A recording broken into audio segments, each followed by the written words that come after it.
भावन लागे मन भावन लागे आज जनकपुर नगरिया मन भावन लागे उर्मिला के हो खेला बियाहवा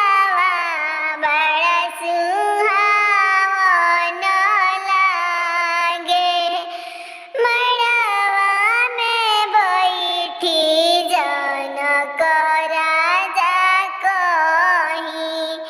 मड़वा में बैठी जनक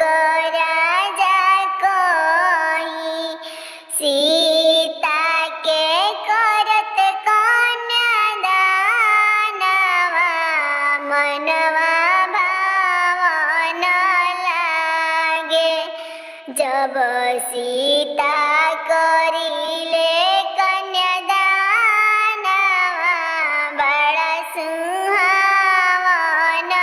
लागे